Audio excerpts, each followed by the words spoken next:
San Juan Pablo II. Audiencia General. Miércoles 5 de septiembre de 1979. Diálogo con Jesucristo sobre los fundamentos del matrimonio. 1. Desde hace algún tiempo están en curso los preparativos para la próxima Asamblea Ordinaria del Sínodo de los Obispos, que se celebrará en Roma en el otoño del próximo año.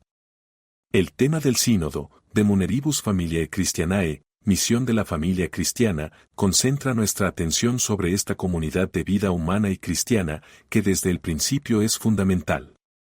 Precisamente de esta expresión, desde el principio, se sirvió el Señor Jesús en el coloquio sobre el matrimonio, referido en el Evangelio de San Mateo y en el de San Marcos.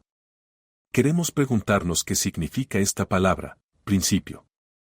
Queremos además aclarar por qué Cristo se remite al principio precisamente en esta circunstancia, y, por tanto, nos proponemos un análisis más preciso del correspondiente texto de la Sagrada Escritura.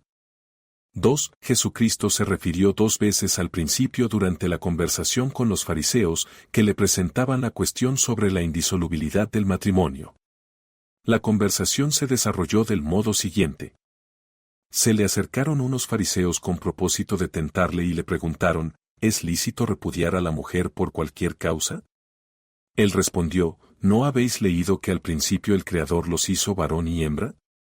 Y dijo, por eso dejará el hombre al padre y a la madre y se unirá a su mujer, y serán los dos una sola carne. De manera que ya no son dos, sino una sola carne. Por tanto, lo que Dios unió no lo separe el hombre.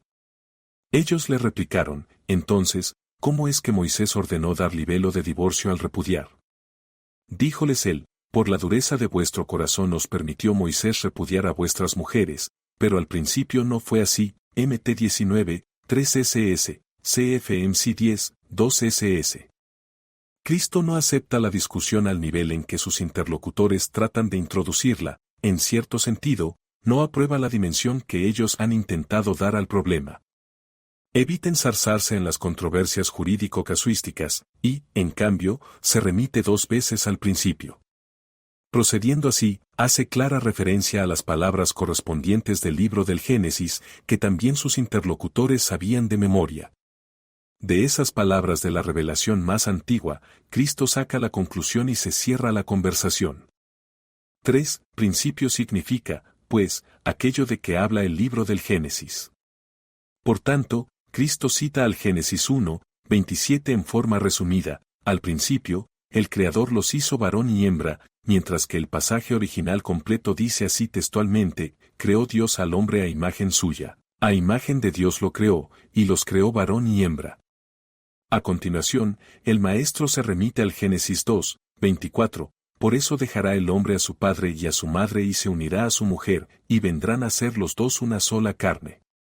Citando estas palabras casi in extenso, por completo, Cristo les da un significado normativo todavía más explícito, dado que podría ser hipotético que en el libro del Génesis sonaran como afirmaciones de hecho dejará, se unirá, vendrán a ser una sola carne.